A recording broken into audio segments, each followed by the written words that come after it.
Hey, welcome to a brand new episode of the Straight Up Show podcast. I am your host, Calvin, joined my co-host, Brandon, Lee, and Christina. How you guys doing today? It's all good. It's all good. Season 2 is looking real good right now. I've been doing well, and congratulations, Brandon. Thank you. It's been a very good, been pretty good. No complaints yet.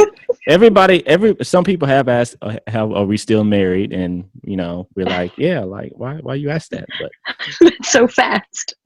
So fast. And Lee, how you doing today, sir? Doing all right? I'm doing all right, man. I'm a little hot, but who isn't these days?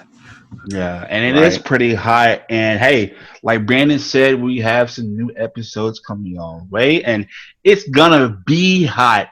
It has been a crazy, I guess we say all season, but we took a little break, for Brandon to get married, and putting this show together is not easy. So we took a little break, and now we're back, and we're gonna be hot as ever. And I want to start this first episode back into it about something we started a couple episodes ago, and it was about the impact of COVID. And I'm pretty sure that if all you listen right now, we are all still going through COVID. I started around February. It really hit the impact of the United States, especially. But now here we are in the fall, and entering the fall at the time of this recording, and it is still impacting the whole world right now. The world, as we speak at this recording, there's been over 21 million cases confirmed, around 770,000 deaths. The U.S. has 5 million confirmed cases, and right now we are at 170,000 deaths. And Brandon, I know that you and I talked before that we didn't see any insight of this anytime soon, but man, we've taken a break, and it's been somewhat of a steady climb and decline, but now it's just we are entering the fall, and the fall, of course, is when kids go back to school, and some kids have to graduate, as we stated before, kind of online or do it, at a football stadium. But it was definitely different for people. yeah, like you said, we are actually recording this. It's still summer, and it's kind of hard to say like what the fall, winter, what the future is going to be like. Even like I know we're going to get to our guest soon, but I'm sure the perspectives of what each school system or how they're tackling this in our own area is different. I know I talked to some teachers, and even subs that I know, and getting their perspectives and how they look at this. But it's wild, and 2020 has been nothing but wild. Yeah, and I can agree with you on that one. But so I think on this episode we're gonna go somewhere that some of us actually where we all met was in school, but we're gonna go step below that. We're gonna go back to public school, and we're gonna go talk to teachers who are facing the impact of COVID, but they have to go to school, and some of them may or may not like it. So, you guys want to go to school with me? Oh my God. What is that? Why are we doing this again? Well, I mean, Christina's ready, Lee's ready, Brandon's ready.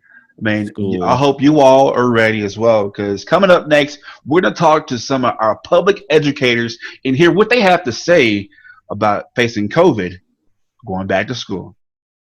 Hey, Calvin here, host of the Straight Up Show podcast. And guess what? We're back bigger and better than ever with new guests, new straight up topics, and a new way to support the Straight Up Show podcast. That's right.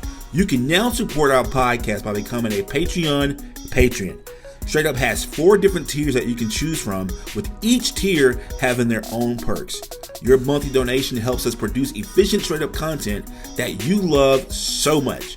For more details, visit our Patreon page at patreon.com/Straight Up Show Podcast 318. That's patreon.com/Straight Up Show Podcast 318.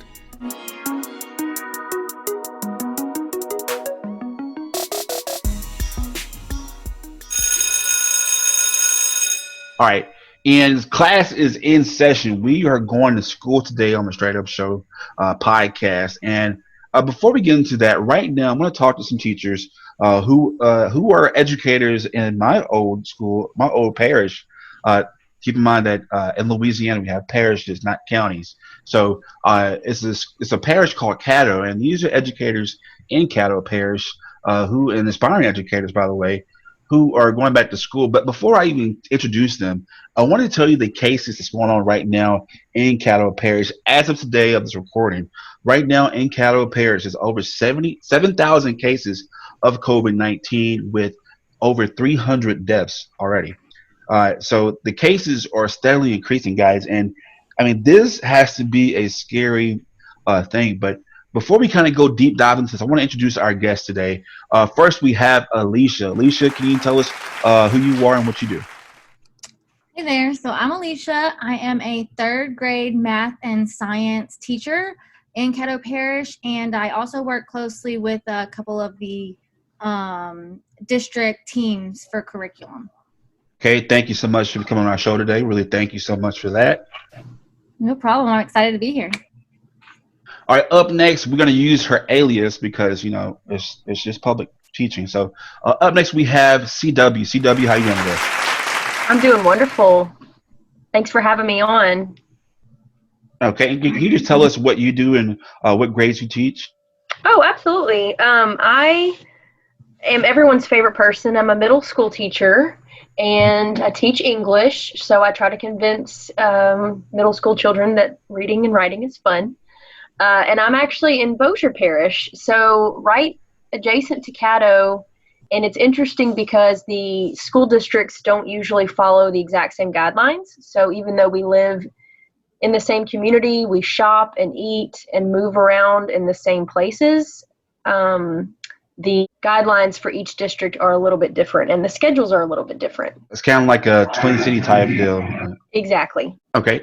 All right. So thank you so much, CW, for coming on the show today. All right. And last but not least, we have an aspiring teacher, Dasmond. Dasmond, how you doing today, sir? How you doing, sir? All right, Dasmond, can you just tell us I mean, you're in school right now to become a teacher. Can you tell us, I mean, what are you aiming to study or teach? Secondary education, which is high school, social studies, which is going to be history, civics, government, how it works. And I'm sure I've been told that even while doing that, I'm going to have to teach. I'm going to have to coach some sport that I know nothing about. Hey, you know, hey, it took me until I think maybe high school to figure out football. So I mean, hey, it's gonna you live and you learn, right? Right. All That's right. the goal. All right. Living and learning. Yeah, living and learning. All right. Well, thank you, Dasmond, for being on the show today. And I want to thank all y'all. So we're gonna just first off, we have a rule today. I'm gonna make a brand new rule. I don't speak with the best grammar, so do not correct me. No, I'm just kidding. So, I am aware that I teach math and science. I'll do my best. It's still summer. It doesn't count in the summer. okay, it's still summer. All right, so just making sure y'all don't have to correct me, but because I ain't gonna say it. No, I'm just kidding. All right. All right, guys. So, I mean, just to hear all this stuff going on in the news, I'm pretty sure that all you all have been hearing what's going on. But I just want to hear from y'all. Just, you know, first off, I want to say thank you to all the teachers out there. I know that dealing with students, period, is tough, and I'm guilty of being one of those bad students. But having an aunt who was an educator, to see the stress that she went through, and just to hear all these stories. I mean, can y'all just tell me? I mean, how? I mean, I'm pretty sure that all of you've seen this, but how difficult, how stressful can it be to be a teacher? Well, I don't mean to chuckle, but I think most teachers would initially smile at that because we do have different kind of stressors than other jobs have. I will say from my personal perspective, I came into teaching later in life, and I had about 5 different careers before teaching. So I have a different appreciation for it, I think. I work more hours at this job than I've ever worked at any other one. However, it's the most rewarding job I've ever had in my entire life. And even though I spend more hours at work, I spent 4 hours in my classroom today. I spent about 6 hours in my classroom yesterday on the weekend. I mean, today is the weekend. But it doesn't feel like work all the time. And the reward that you get is it's so immense that it's worth it to me. And I think most educators would probably agree with that. But this year is a completely different set of challenges. When I left today, I glanced at my wall right before I left, and because I'm in middle school, I teach multiple blocks of students throughout the day. And for each block, I had set little labels at the top to keep myself track of where I'm going to put their things. And for each block, I have an A schedule, a B schedule, and a virtual schedule. So this year, instead of keeping track of one group of students, I'm keeping track of 3 groups of students for each block. So I've got to, for every day of the week, I've got to figure out, is this child virtual learning today? Is this child virtual learning the entire time? Or is this child, am I going to see this student in person today? Right. It's a lot to get your brain around. I can only imagine how stressful it can be, but just hearing you say it can be stressful but rewarding. Alicia, I mean, do you kind of share the same sentiments as CW, or? Oh, for sure. Like, I mean, the biggest fight that we have as teachers is that, we work 8 to 3 and we have summers and holidays off, but like we don't get paid for summers and holidays. We literally get paid for 180 days, and that's it. And so all the overtime and stuff we put in for, it's unpaid. Not that it matters, because if you ask any teacher, they're going to say they don't do it for the money. And it's very true, because as stressful as it is and as much of our own money that we put into what we have to do, the outcome is amazing. To give you a little instance of that, I've had a student previously when I taught 4th grade. He couldn't even read or write his own name. But I went out and did what I could. You went out and bought manipulatives and whatnot to help push him a little bit further. And by the end of the year, he built me a whole house and could give me the equations to match the dimensions of said house. And so that was worth it. It was worth the money that I put in for him. And it was worth the hours I put in to get him to where he was. This is your personal money? Yes. Wow. Because, I mean, the schools give you the curriculums and they tell you what they would like for you to teach based on the state standards, but they don't always give you the resources that you need to teach it, or the resources to teach students who are behind. They expect you when you walk into the door in 3rd or 4th grade, you already can read, you can already write, you already know your numbers. So you don't need manipulatives. You don't need that line paper with the dots in between to form letters, So we're not given those resources. And as teachers, to help a lot of our lower level students, we have to go out and spend our money. And the same goes for our advanced students. If we want to push our students ahead, we have to usually spend our own money to make that happen. I've heard that before. And yeah, and I have too. And trust me, like I said, my aunt's been a educator for nearly most of my life, actually, before I was even born, but just to hear her stories. And I can see how that was rewarding. And I, as a student, a former student, that makes me proud to hear teachers like you going the extra mile for their students. I want to talk to Dasmond now, like, hey man, you hearing CW and you hearing Alicia say all these things. Hey, it's not too late to turn around. Are you still want to do this or what? Man, I've had plenty of friends who have gone on to be teachers, and within 5 years, as I've started going to school, the instructors are telling me that a lot of people, once they get into the profession, within 5 years, who's really dedicated to it. But at the same time, it's not just their own personal dedication. What they have to deal with is school board administrators. They have to deal with all these mandates. A lot of them saying that, and I don't know if you mind me saying this, Calvin. Me and you are cousins. We have the same aunt, right? And like I've heard the same things that she was saying. The things that kind of restrict the teachers from teaching, but education is vitally important to a society, and I do want to stay dedicated to try to becoming a teacher because we need more teachers. And there's a lot of demand out there for Black male teachers out there for just for any person within a demographic to be able to say, this is how old I was when I finally saw a Black male teacher. When you hear how old they were, typically some of them say when they went to college. And that's kind of sad. Right. Yes. Wow, wow. Representation is so important, especially for our young Black students in public school today. And I know I think it's. sorry. I didn't want to speak over. I'm sorry, but I do think it's really good for all of our students because the diversity of role models that they have in the classroom. Because everything you learn in school is not in your textbook. There are so many other skills that are learned, which is why this situation with the pandemic and COVID-19 and why we are going back to school is so important, because Absolutely. as every single teacher I would think has some sort of apprehension of going back right now in the current situation we're in. And there are just so many things that go on in school that are beyond the textbook. The role models like Dasmond that a student will need in the classroom, and then all of the other services that students get in school.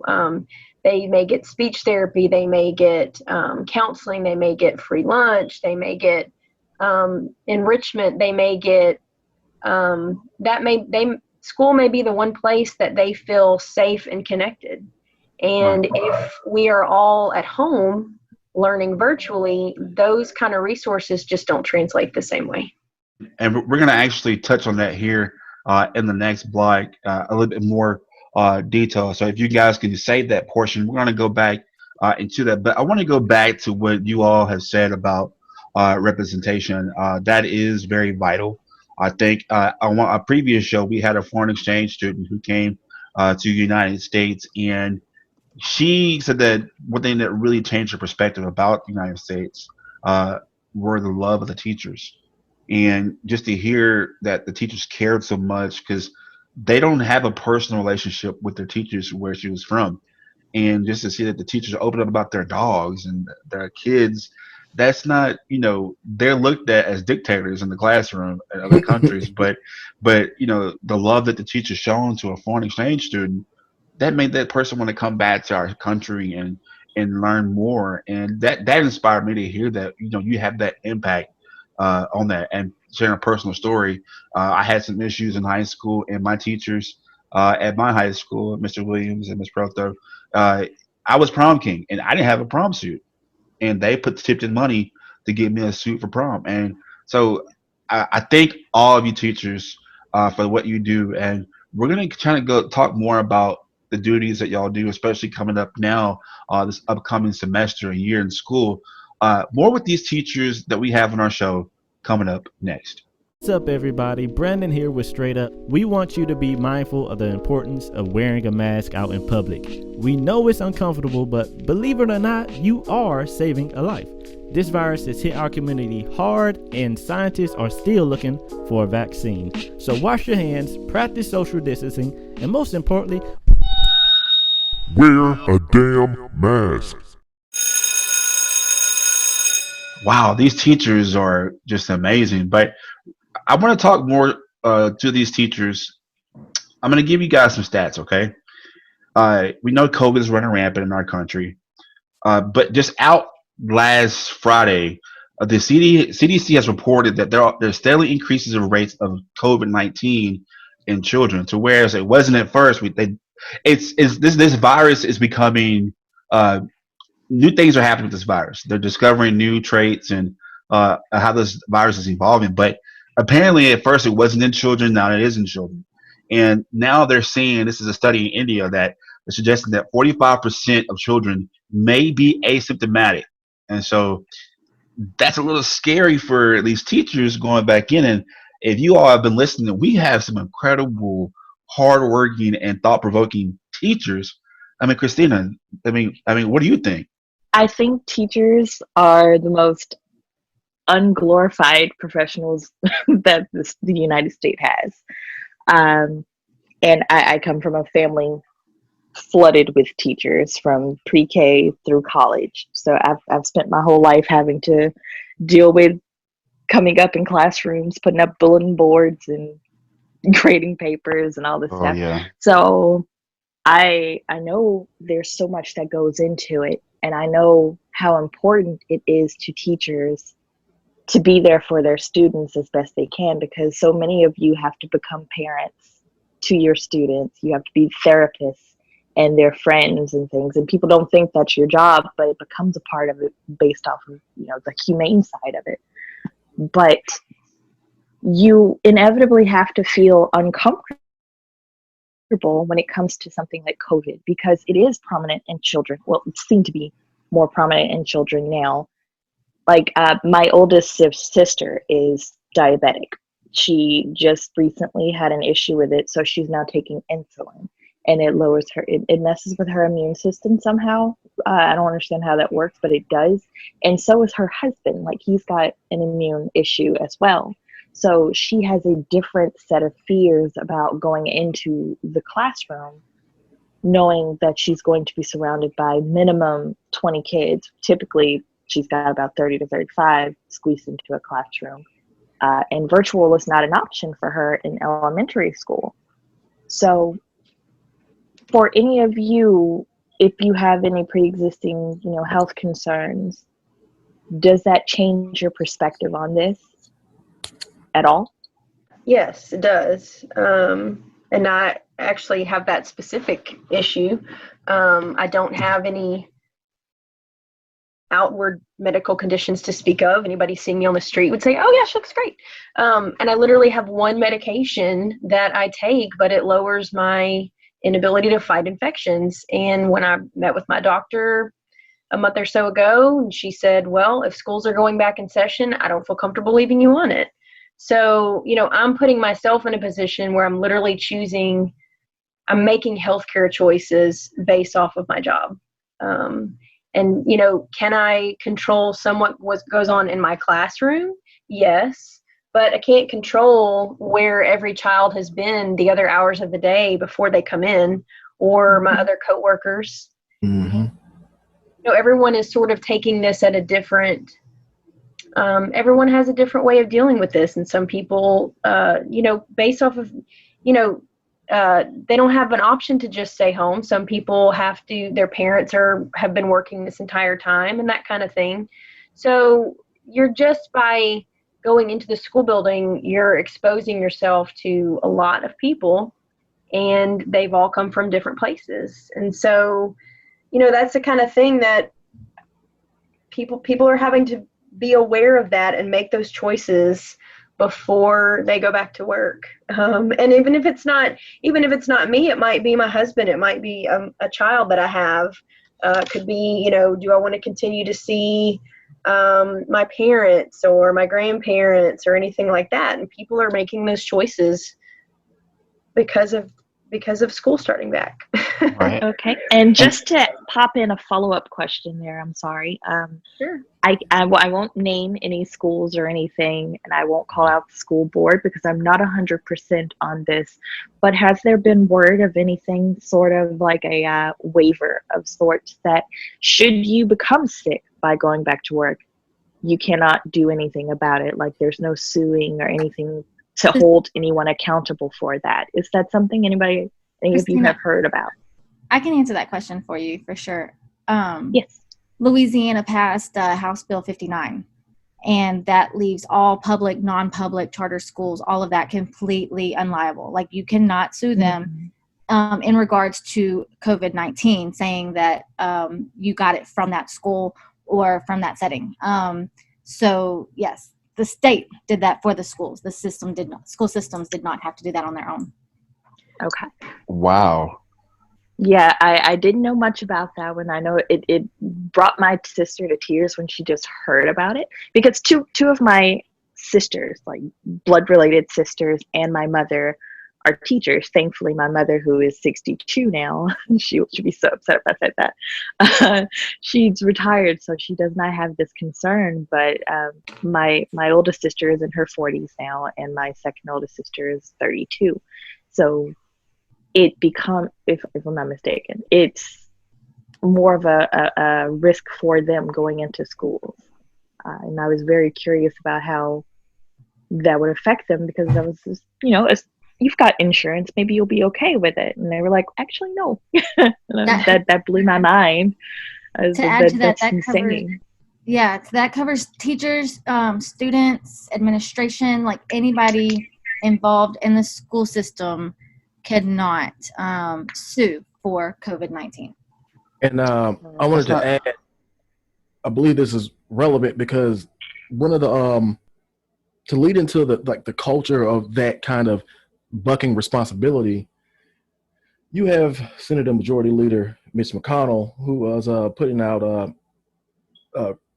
coronavirus legislation that provides liability protection to large corporations. So it's congruent with the leadership from the top on down when it comes to, hey, go out there, you're out there exposed to the elements, but there's no recourse for restitution if something happens to you.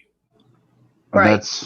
that's so sad to hear that. And I'm pretty sure that all of you are. I'm pretty sure, and Dasma, you've done this. Uh, Teachers around the country, they have been protesting about going back to school. There are some schools right now in person session, no virtual at all, in person session. And I think that we all saw what happened in Georgia. A little girl shared a caption of a school flooded with kids with no mask, and the hallway was just jam packed. She got suspended for that. But they had another teacher in Florida who was saying that they shouldn't. And I think all of y'all are saying this, but it should be no cases. I think 14%, 14 days no cases before. And Dasmond, Right. you made headlines in Caddo Parish for protesting in front of the school board about the 14 days. And can you just tell us, what that was all about and who organized it and why you took part of that? Well, I wouldn't say that I made headlines, but like it says in the Shreveport Times, there was a small group of teachers, retired teachers, and concerned citizens. And as a student in education, I'm one of the concerned citizens. There was protesting. This was Monday, August 3rd,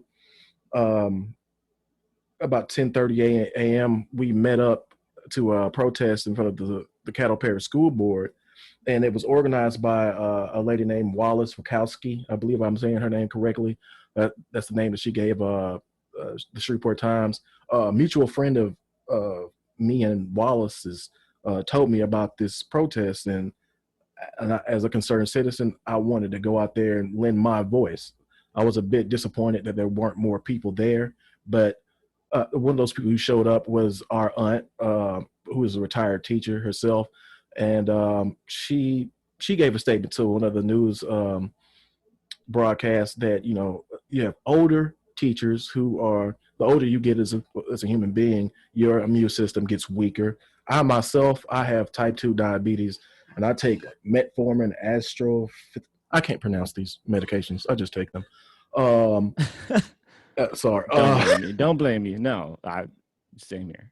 It's but yeah, you're gonna have these little kids who somebody kind of took exception that I described children as like vectors of disease, and pretty much a vector is just an organism that can take a disease or a parasite and pass it on to another living organism. And if we have little kids in our family, they pick up a piece of food, they put it down on the ground because they get distracted by something. They run back and go pick it up. Those are the little children that we're going to have to take care of.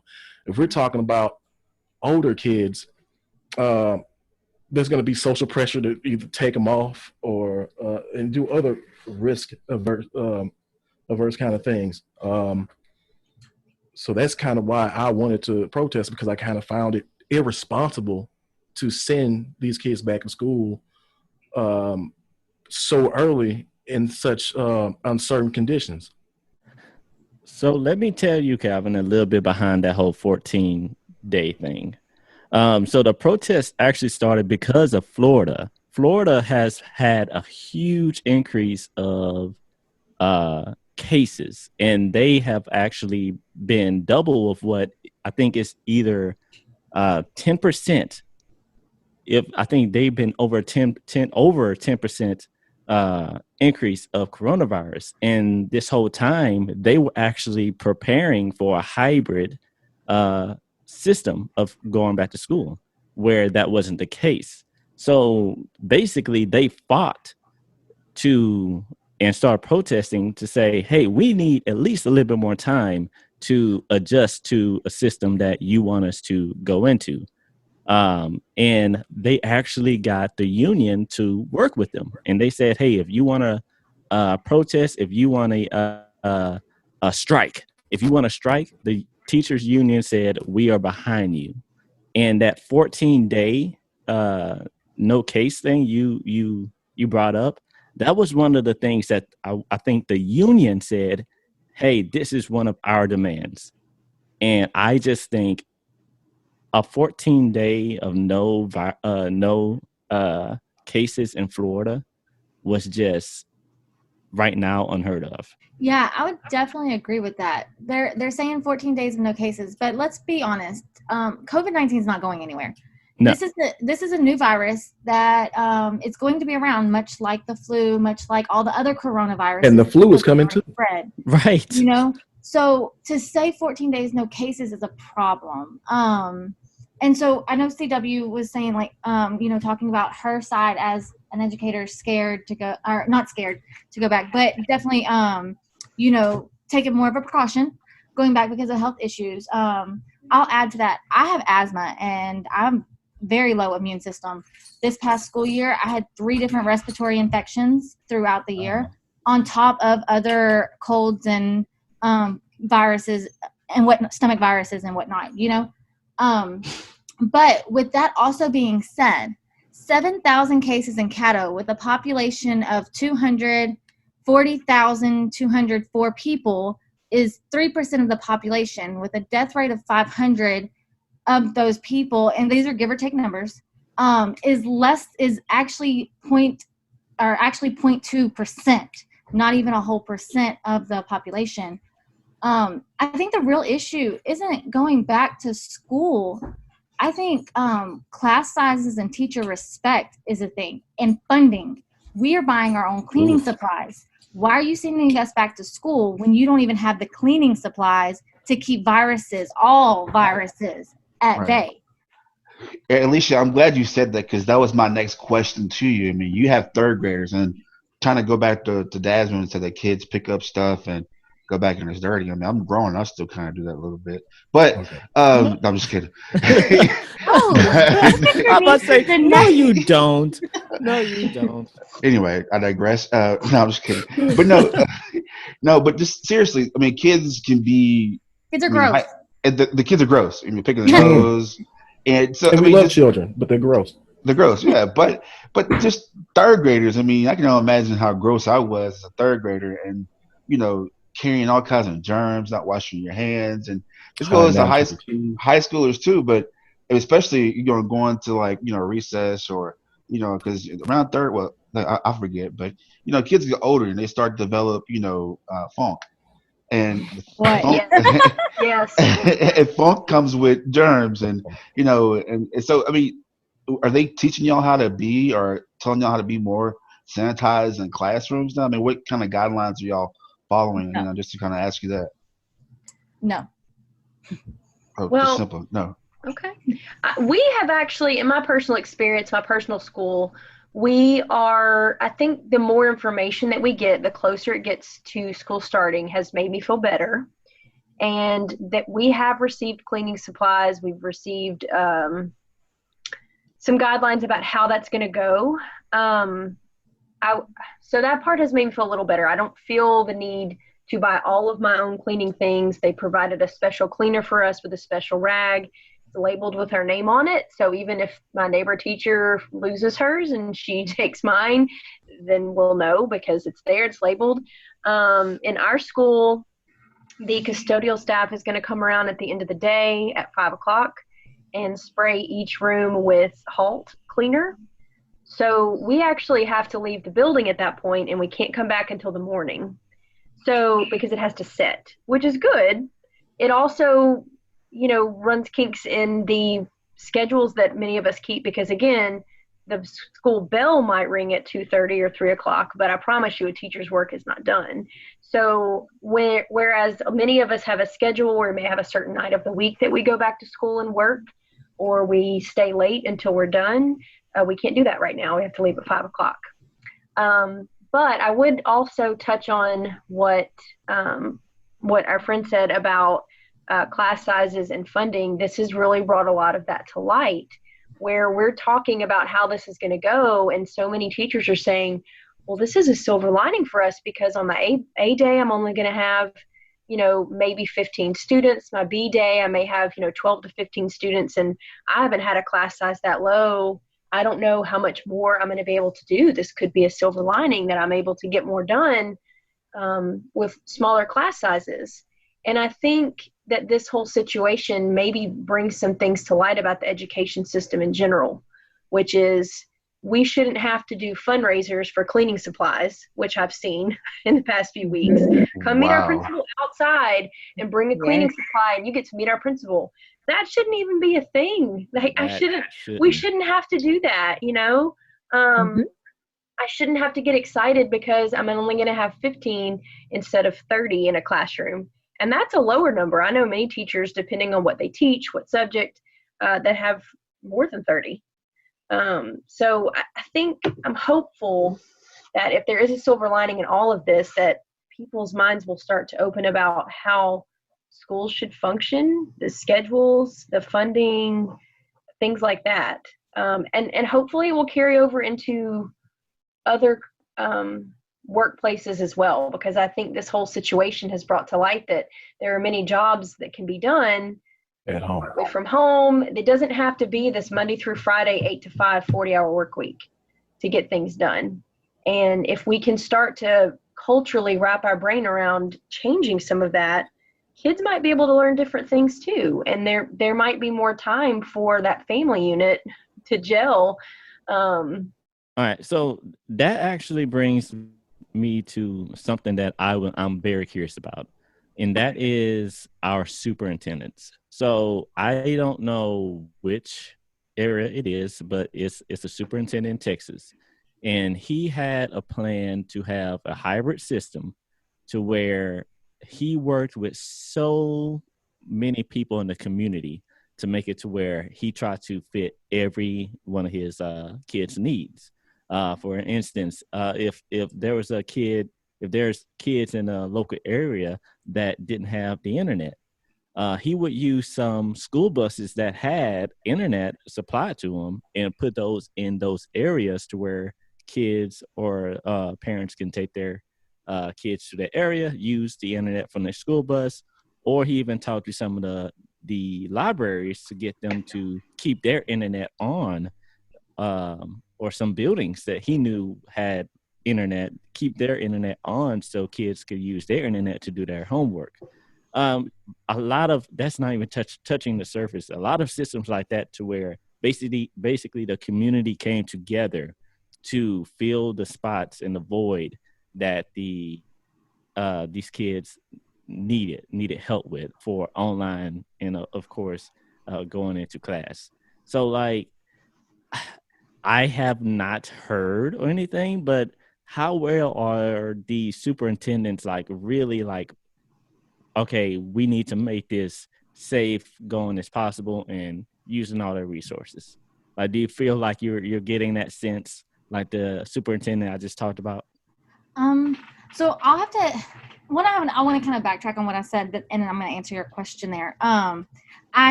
We haven't reported back to school yet. We report on Wednesday back to school, and I'm sure we'll find out more about procedures for everything. And so to answer your question, from my understanding already, every student in Caddo Parish will be issued a device on day one, if they have not already been issued their device by each school's principal, because that was kind of left up to the principals as to when they would issue devices out to each student. But every student in Caddo Parish will have a device at the end of day one of school on August 24th. And then the issue with internet, from my understanding, Dr. Goree has worked with Comcast in Caddo Parish to get Wi-Fi hotspots out into our rural communities and into some of our urban communities to make sure that everybody has access to some sort of internet connection. Nice. But to add to that, the Caddo Parish school system, Wi-Fi system, it's common knowledge, isn't the best. So we're going to see how this works once everybody is trying to log in on day one, whether it be from a campus or logging into the system from a outside source. Wow, that is look. I'm not even a teacher, and I'm stressed out already. Like I am like having anxiety just hearing y'all having to go through all of this. So kudos to y'all. And I know that we joked about me cussing on the show, but teachers are hella underpaid. Scratch Hell, that. My bad. Stop hell, that. that's the My curse bad. word that you want to use. See? Alvin. Language. That was the one. That was the one curse word. Okay. But to get back to it, teachers He are hella curses like Captain America or something. Right. But no, seriously, just being serious right now. I mean, teachers are underpaid, and it's scary to hear that y'all have to go through all this, and y'all should be compensated for it. And I want to ask y'all a question about what's y'all's resolution throughout all this coming up next here on Straight Up. Ladies, whether you're a podcast veteran or just want to try something new, let me fill you in on everything Girl. Girl is a podcast all about empowering women to be their badass selves. With segments dealing with personal problems, we all have plenty of those, and conversations on a variety of topics, from boys to entrepreneurship. If you like the dynamic of the Straight Up Show podcast, you're sure to fall in love with Amaya, a Pisces, and Paige, a Libra, as they share self-proclaimed mediocre advice and embarrassing stories. To join the movement of girls from all over, catch the latest episodes by searching Girl, all caps, ! On Apple Podcasts, Spotify, or Anchor. And follow @Girl the Podcast on Instagram and most other social media platforms. Bye, girl.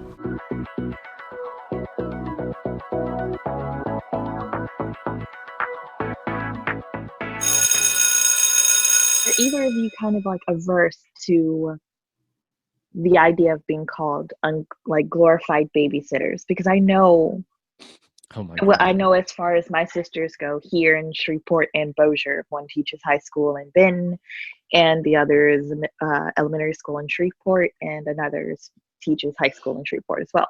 So I only know of them having to do the whole process with students who have special needs, and not just mental needs, just like home issues and things, and they have to spend separate time before class kind of going over and doing a checklist of sorts with those students. And so you have to be a therapist, you have to be a friend, you have to be a teacher, and you have to be a parent, and you do that all day, and then you have to continue thinking about it once you leave the school.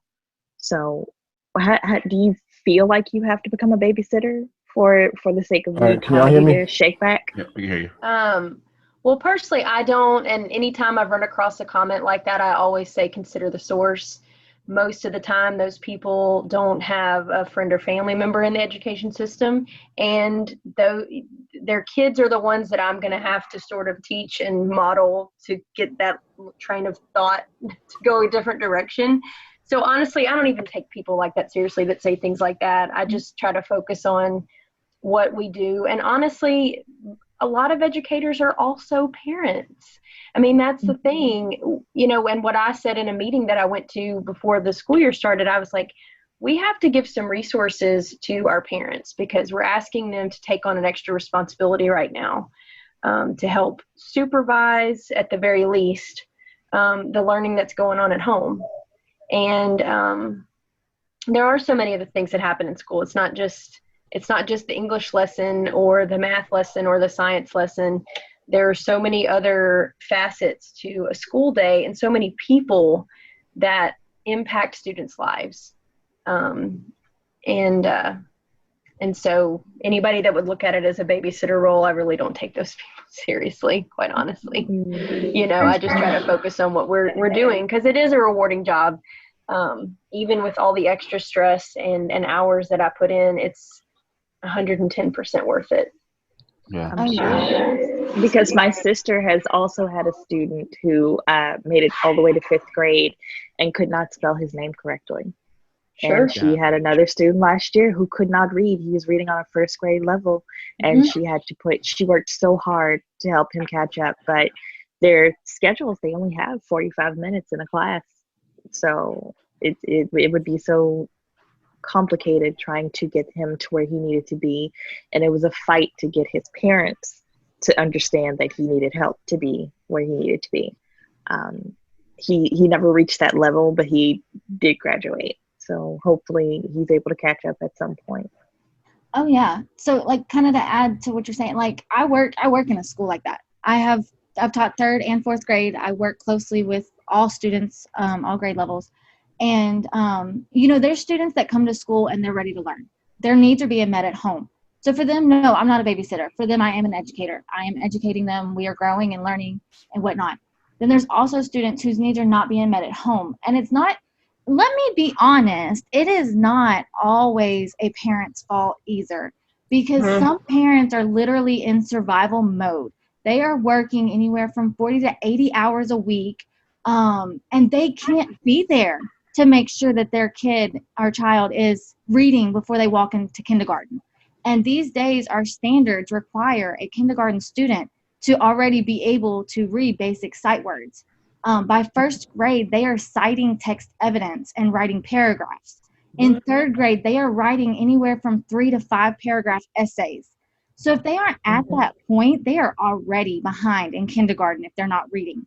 And again, it's not the parents' fault fully. I mean, there are things that parents could do to do that. But if you're a parent who is literally just trying to make ends meet so that way your kid has a roof over their head and food to eat, the last thing they have time to do is to make sure that their kid is reading fluently going into kindergarten. And not to say that all kids can't do that, but cognitively, though, even some of the most fluent first graders can't cite text evidence. That's not a thing. I mean, I was a high school student and could barely cite text evidence. So I think that our state standards in that aspect are very unjust to our students. And so the students who come in and cannot reach those academic benchmarks are acting up. They are doing whatever they can do to get attention. And their parents are sending them to school because they have to go to work to make sure that they're still going to have a house for them to come home to. And so in that instance, it does sometimes feel like you are a glorified babysitter. But I would still call myself more of a nanny because I try to teach morals and everything else, not just sit there and baby. Understood. All right, Daz, what were you gonna say? Oh, I guess I just want to add, if the subject is like, are teachers just glorified nannies or babysitters, or the role that they play as far as like caretakers, because some parents need their children to be in some location with some supervision while they go off and go do, bring home the bacon. Another thing is that, students need to be able to retain information, absorb information, retain it, regurgitate it, and show some mastery of that subject matter. I think creatively and complexly on the subject, and it's easier to kind of do that when the teacher is face to face with them. And I understand that's another reason why people want to reopen the schools, and that is a benefit of face to face teaching, and that's just undeniable.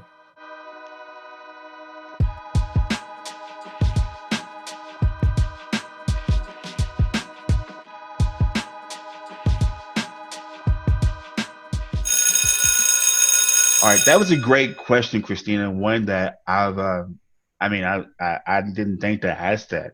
Um, and just to say a little joke, Brandon, you said library. It's library first off. So Oh, dude, you have no idea. I still, till this day, there was a school play, which they probably won't be able to do. I think I said, it was part of I said America, and it was, I said America.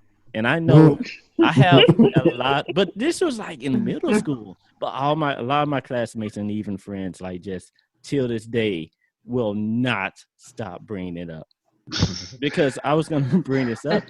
I had speech class in elementary, so I don't know how, if they still do that, how that's going to work, because it was a lot of like, CHs and SHs and all that. So yeah, that's wild. I don't know if they'll be able to do that, especially with a mask on. Right. Yeah, Well, they but do. One of my best friends is a speech therapist in Caddo, actually, and they do have some masks and shields that they can see their face.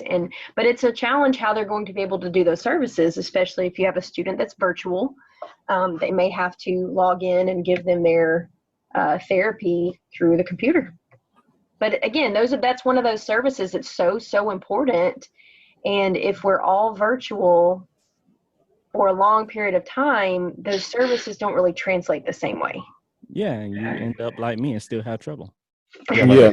because you did. Earlier in this podcast, I sit there and refer to teenagers as risk averse and that anything but that. Right. One of the things I want to bring up is like in the American language, with all the different possible combinations, one of the reasons why kids have a hard time learning to read under regular conditions is because, you could look at the CH in church or the CH in Chicago, and they could reasonably ask you, why is that different? And it's harder to do that under these kind of conditions with virtual learning. With that protest was asking for the first 9 weeks to solely be virtual, and I think that is reasonable for the first 9 weeks just to see how things go. Because that 14-day period is unreasonable. That's cool. Brandon, you messed up again. You said elementary, and I'm just kidding. I'm messing with you. Wait, I'm giving you a hard Hey, time. weren't But you the one that said no, like grammar policing and stuff? Yeah, that's what. Oh, you don't even understand how hard he's probably trying to say everything correctly today. but no, and we're still talking to our teachers, and I'm just giving y'all a hard time. But I want to play devil's advocate, and because there are a lot of people who are basically saying, "Hey, shut up and do your job. You're a teacher. Stop complaining. You do as you're told." So I want to ask y'all, just the three of you. Sorry, ask you all. There we go. Who the hell is saying that? First That of was all, you'd be surprised. Look at news outlets comments page. Anyway, so it's saying, hey, okay, so CW, well, you're supposed to you sign, you know what you're signing up for. Why do you care what the kids go through? Why do you care? Well, Sorry. because they impact my life as much as I hopefully impact theirs. When I teach a student, I spend 9 months with them, and you're in a minimum, at my level, you're at minimum 45 minutes a day with them, 5 days a week, and you get to know them as much as they get to know you. So it does matter to me what happens to them outside of school. I want to make sure they're safe. I want to make sure that they feel confident going into the next phase of their life. And so that kind of, in that way, it does matter. In the same way, it matters what we're all doing before we come in the school building. It's all very interconnected. All right. Well, thank you, CW, for that one. And Desmond, why do you care? I believe a wise old philosopher once said, I believe the children are our future. Teach them well and let them lead the way. Lead the way.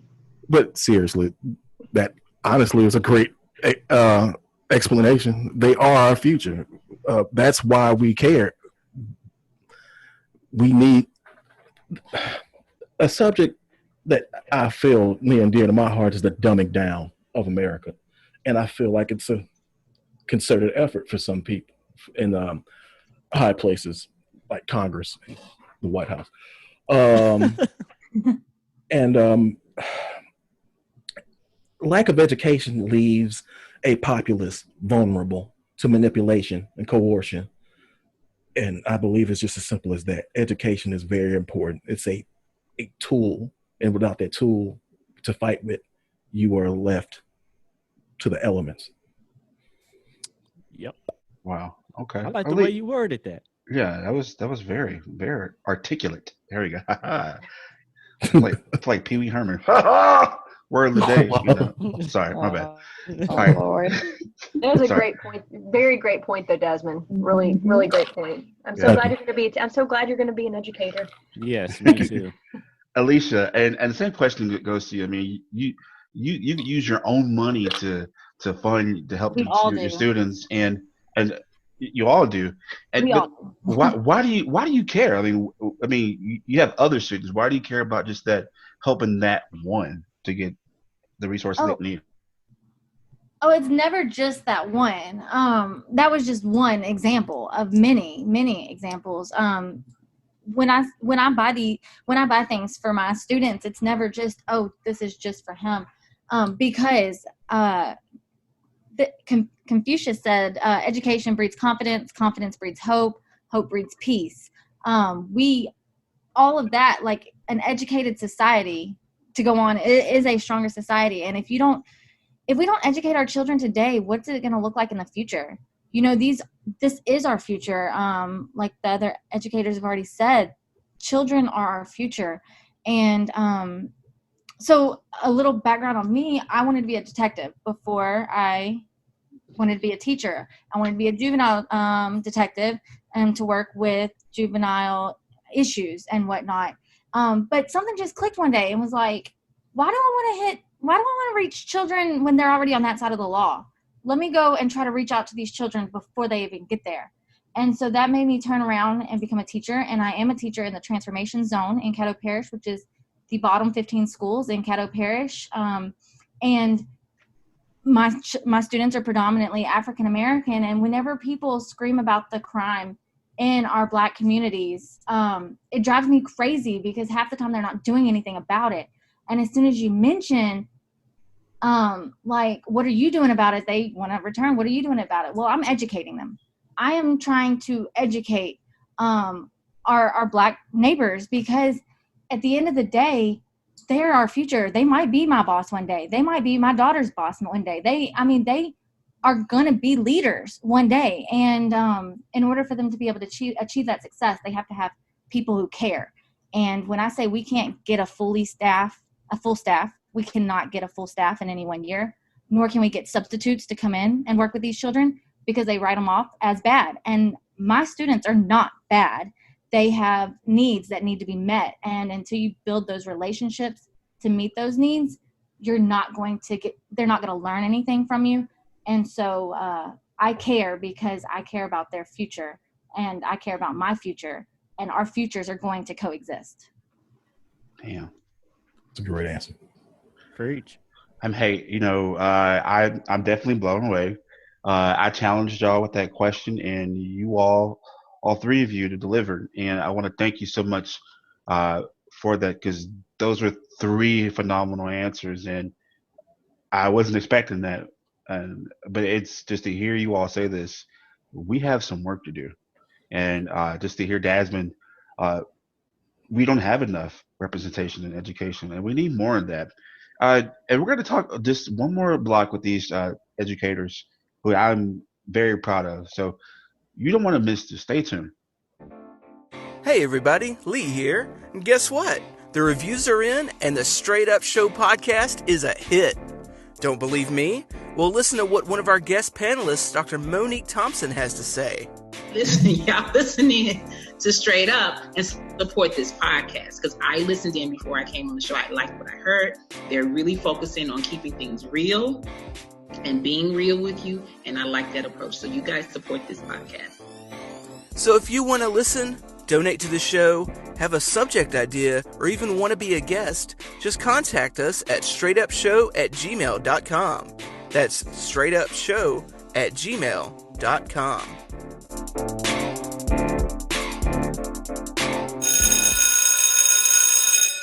This has been a very educational episode, not because we have teachers in the building, but just a lot that I didn't know about. I'm learning so much. And with COVID-19 going on, this is going to be a crazy semester, crazy, not just for public schools, but colleges and just elementary and middle school, private schools, charter schools, it's going to be a challenge, especially with everything being digital. We're using Zoom right now to do this podcast, and I can only imagine what these teachers are. They have their own ideas of how this will work for them. So I want to end this interview asking everybody questions, but more asking the educators a question. Uh, Alicia, what's your resolution for this year? What do you think that that needs to happen for this to flow well and for this to go off? You know, because COVID, like you said earlier, COVID is not going anywhere in the near future as we see today. What do you think?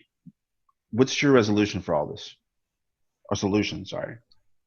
Oh my goodness. That is such a hard question because honestly, there's no right or wrong answer that's going to fit everybody. You know, some students can do the virtual learning and they'll have the supervision at home needed to guide them through that virtual learning and to help out with troubleshooting errors and everything else. Whereas there's other kids who won't have that support. And so they would need somebody else. And as teachers, we can't quite do all of that from behind a screen. On the other hand, there's a lot of students who really need to learn in person. And so, again, I don't think there's a right or wrong answer. I mean, I don't have a resolution to that. But in the long run, we have to reach out to that equity, the division and equity that's going to show up whenever students come back on day one. There's going to be huge learning gaps that we have to meet. And there are major goals that are already set in place for us. And my resolution to meeting those needs would be smaller class sizes. That's something that I've advocated since the beginning. I don't mind going back to school in person, but I'm going back to school to 24 students, which is quite a few for third grade. Some are going to be virtual, some are going to be face-to-face, and I will be teaching them simultaneously. Again, that's going to be very difficult to do it in the moment, live in the moment. And COVID-19 or no COVID-19, to reach individual needs and to meet all the needs of my students, we need smaller class sizes. There should not be more than 15 kids in a classroom with one adult. Amen. Wow. Okay. Thank you for those answers. That answer, Alicia. CW, up next, same question. What do you think a solution or resolution could be with the impact of COVID coming up this fall school semester? Well, again, that is a really open, it's a really big question that doesn't have just one answer. I would agree that class sizes are so important. Finding a way to lower those, whether it's changing schedules in the long run or whether it's, I really think a longer solution needs to be that we need to entice more people like Desmond into the education system. We need people that are motivated. We need people that are rational. We need people that are just good critical thinkers. And we need to look at education as a really viable career that people want to do, because it's completely rewarding and you're absolutely preparing the next generation of students. And until we make it a career that's really enticing to people coming out of top colleges, to people at the top of their class, to the best and brightest minds that we have, we're not going to continue to grow. And it's exactly like she was talking about with staffing. You know, when, not if, but when there are some outbreaks that people need to quarantine for, I don't know where our subs are going to come from. I don't know where we should just have more people who want to be in the education system because it is so rewarding. And if it were more enticing, we would have more people that want to do that. And we'd be able to have lower class sizes. Would we have to build some extra wings and extra buildings and some extra schools? Yes, but would it be worth it? Absolutely. I think the other long-term solution would be more community involvement. Somebody mentioned that earlier, and I just think that's extremely important. If there's a way for a struggling business to maybe open their place up in the evening hours when those parents that have worked all day and had to send their kid to in-person learning, or maybe they have a middle schooler or high schooler that is on an AB schedule. They don't have a choice. Even if you're sending your child in person 2 or 3 days of the week, they are at home. They are not in person at school.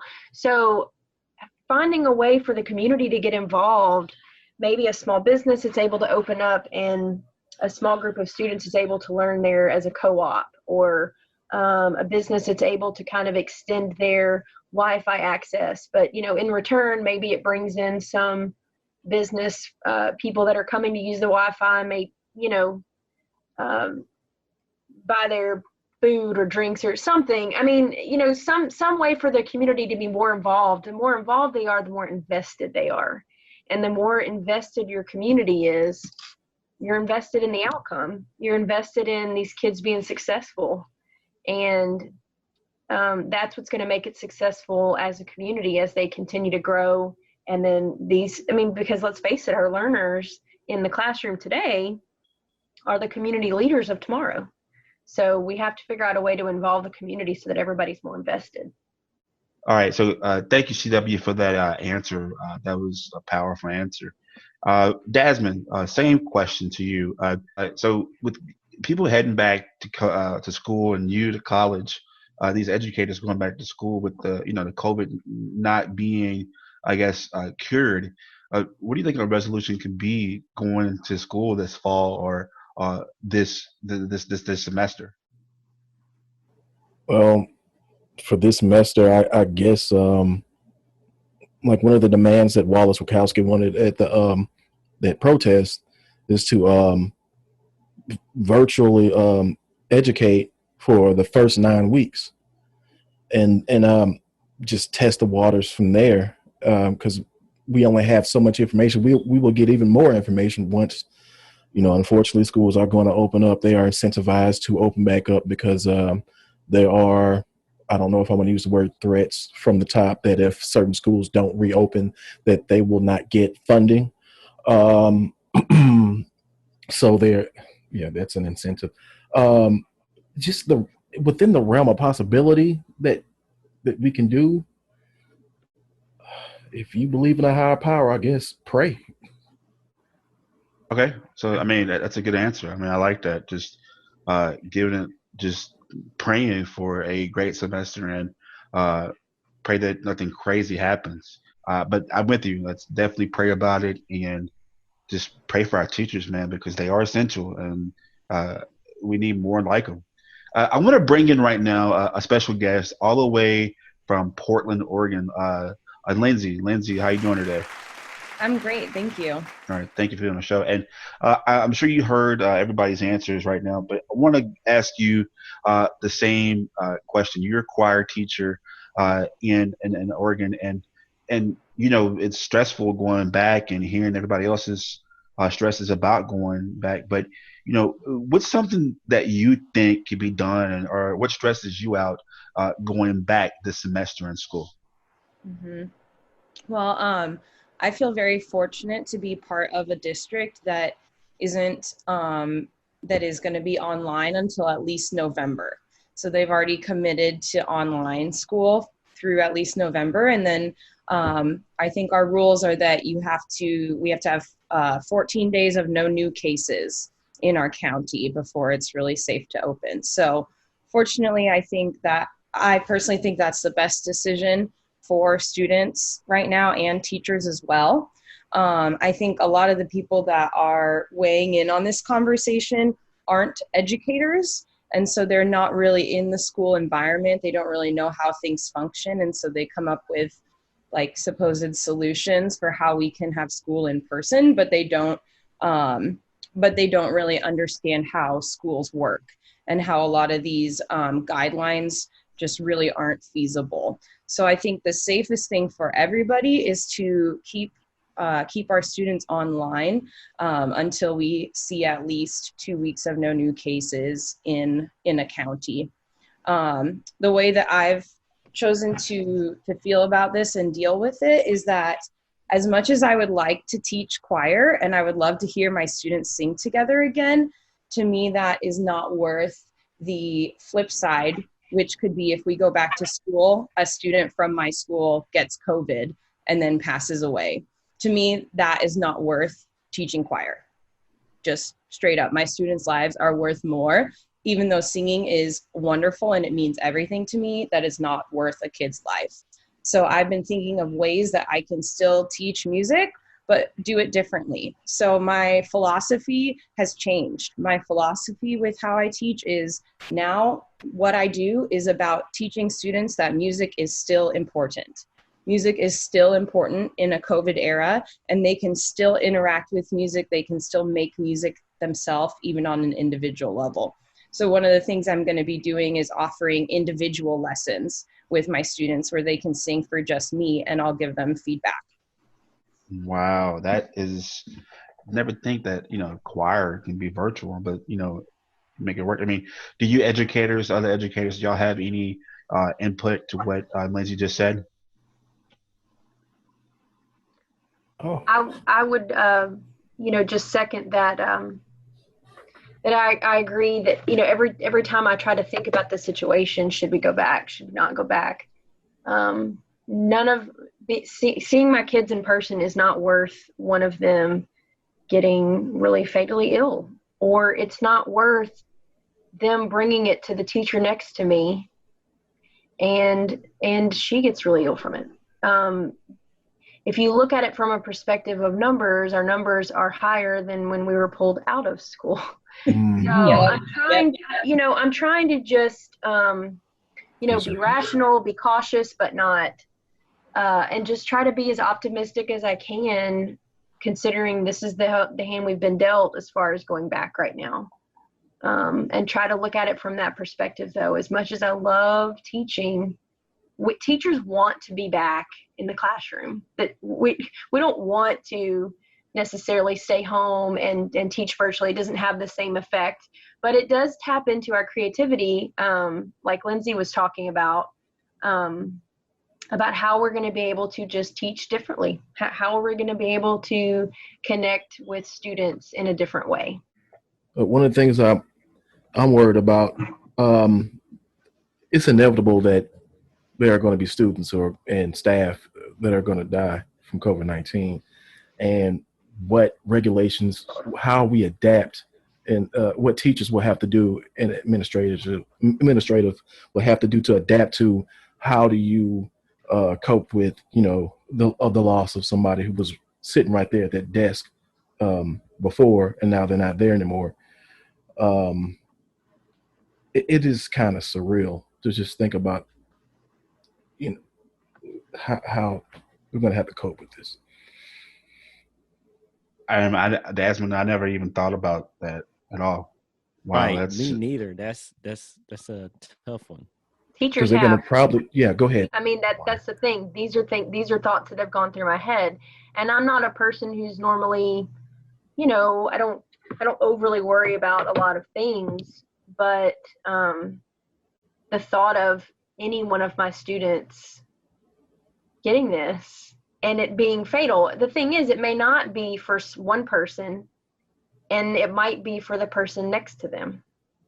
And there's just no way to predict that, And I had someone explain it this way. I'm sure there's, lots of analogies of how to explain it. People say, well, we've been back in this environment. People are going to the store. People are doing this, that.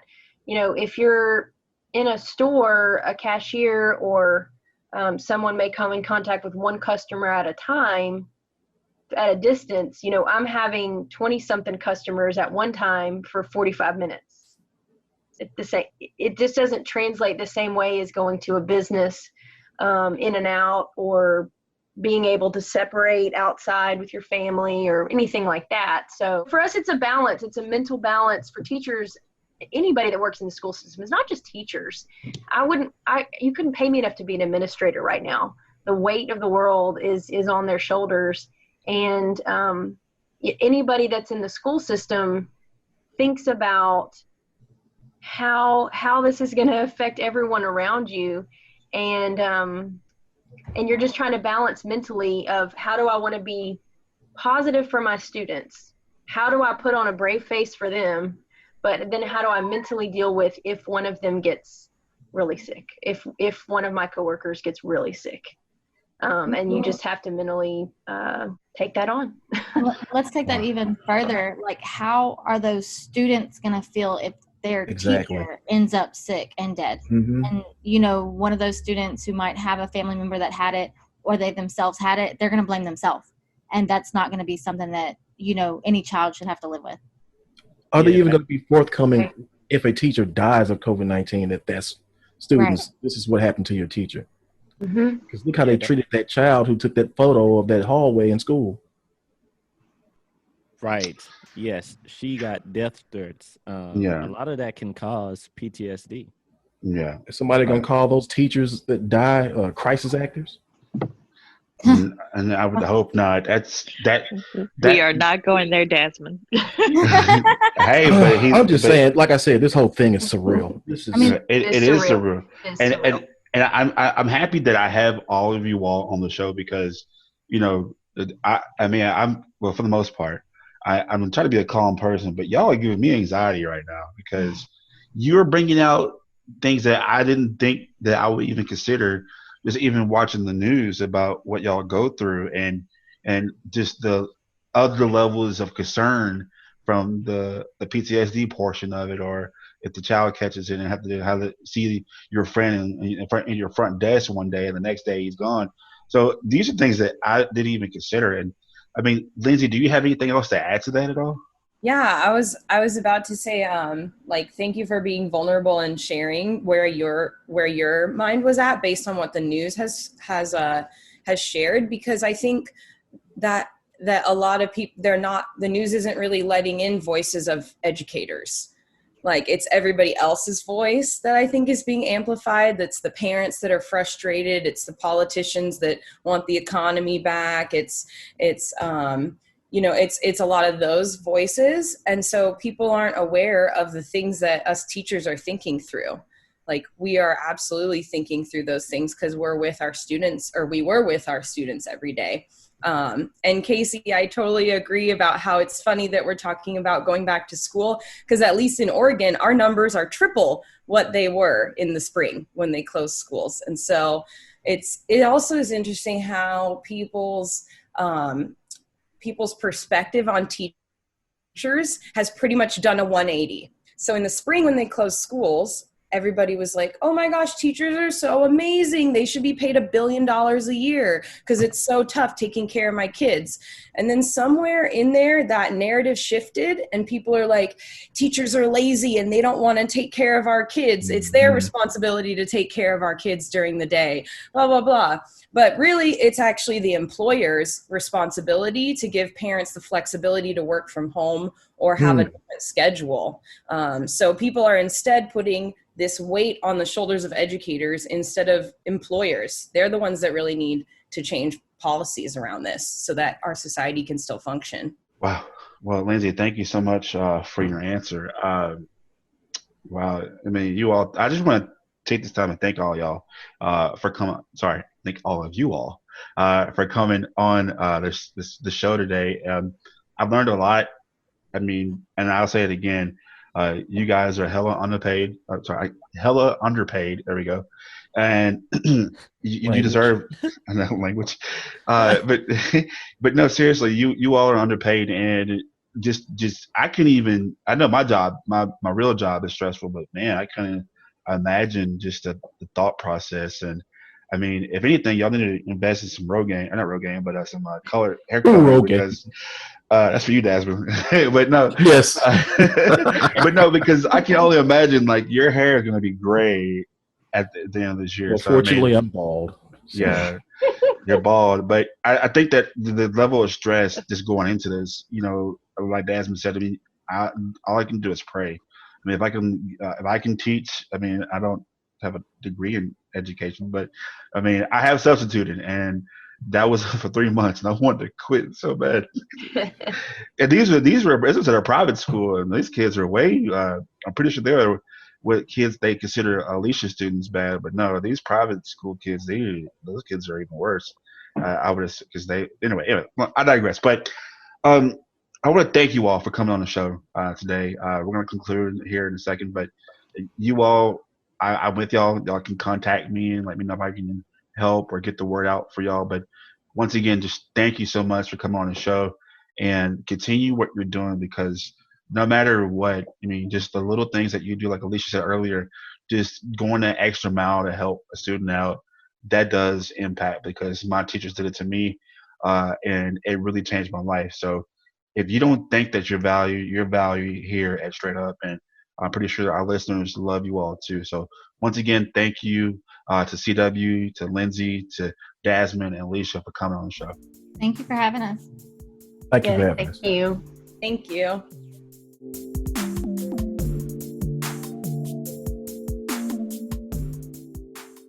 Hey, Calvin here, host of the Straight Up Show podcast. And guess what? We're back bigger and better than ever with new guests, new straight up topics, and a new way to support the Straight Up Show podcast. That's right. You can now support our podcast by becoming a Patreon patron. Straight Up has 4 different tiers that you can choose from, with each tier having their own perks. Your monthly donation helps us produce efficient Straight Up content that you love so much. For more details, visit our Patreon page at patreon.com/Straight Up Show Podcast 318. That's patreon.com/Straight Up Show Podcast 318.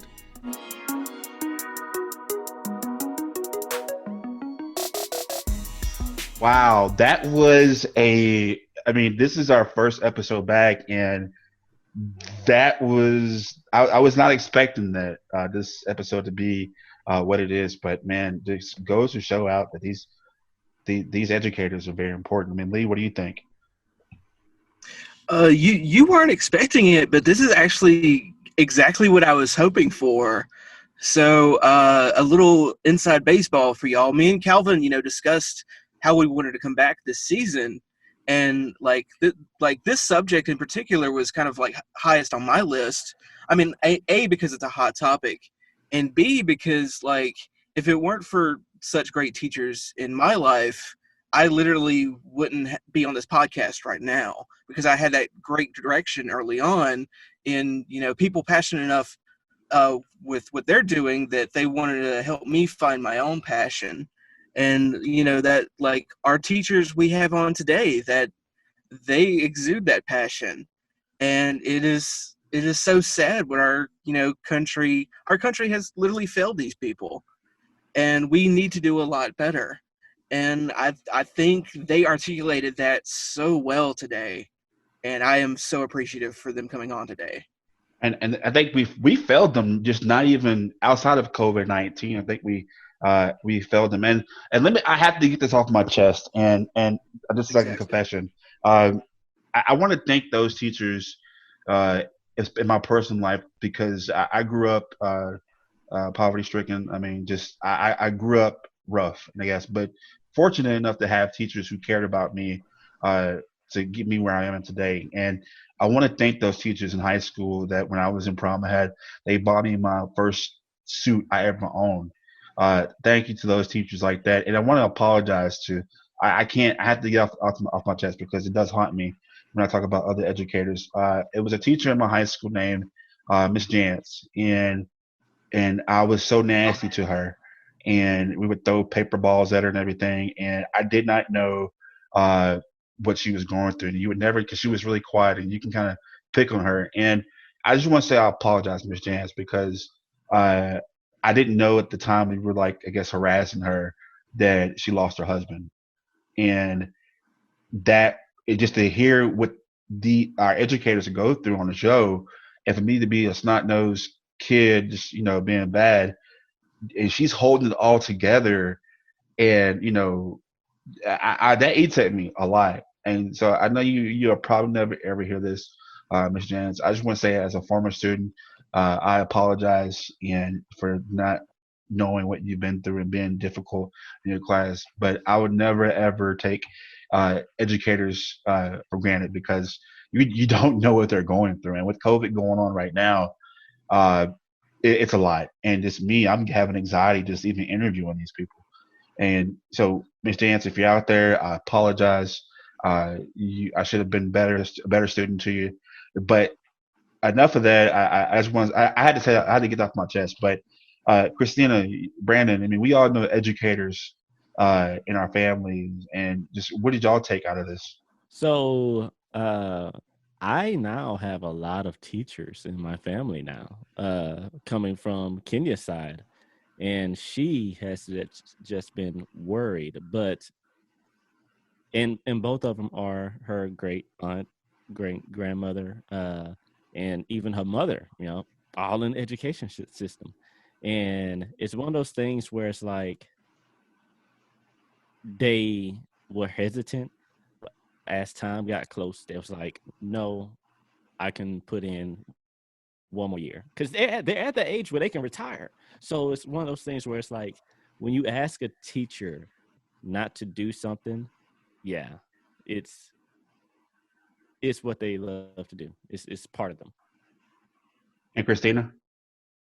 Yeah, my family is full of teachers. It was almost guaranteed that I was supposed to be one, but I rebelled.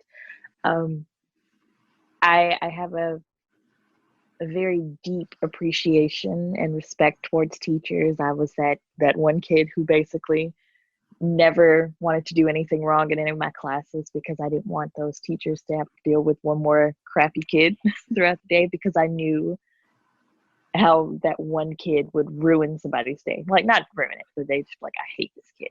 And I didn't want to be that one. But for all of you guys here, I just want you guys to know, even when people don't mention it, that teachers are very appreciated. You deserve more than, a teacher's appreciation week or a Office Depot paper bag with a pencil in it, And I hope for the best for this semester for all of you. I hope it goes so smoothly that we feel ridiculous for panicking like we have. And I just hope you all stay safe. And beyond all of that, thank you again for being educators, because it's really hard and it's for the most part thankless. And hopefully you guys can hang in there to well past your own retirement ages too. And I share that with you too, Christine. These teachers definitely don't get the recognition they deserve. And hey, on our show today, we want to say that if you're listening to this, keep doing what you're doing. You do matter. The financial side of it may not reflect that, but you make an impact, because if it wasn't for teachers in college, high school, middle school, as Lee said, I probably wouldn't be on the show today. So you matter. And as one of our educators said today, that we need the community to back these teachers up, especially during these times. If you can help out anyway, if it's watching somebody's kids or knowing that they don't have lunch, making something to eat. I grew up in the projects, and growing up in the projects helped me out because, my mom had to work. The community was there to help me out, to give me food, to keep, make me do my homework. So I'm not saying it has to be just the projects, but it takes the community. It takes a community to raise a child. I mean, that's a saying, but it's a saying that holds true, because this is prime example. Things are not normal right now, and we need you. We need you. Our teachers need you, and do your part, because you don't know what student could be the next president, the next NBA star, or NFL star. But it takes a community to raise a child. So we hope you contribute any way you can. We want to just continue this conversation on all our social media platforms. We are back, and we're going to keep having more impactful episodes. We hope you enjoy this. If you have any more questions or concerns, visit all our social media platforms. Until then, there's only one rule to the show: is you have to be straight up. Straight up.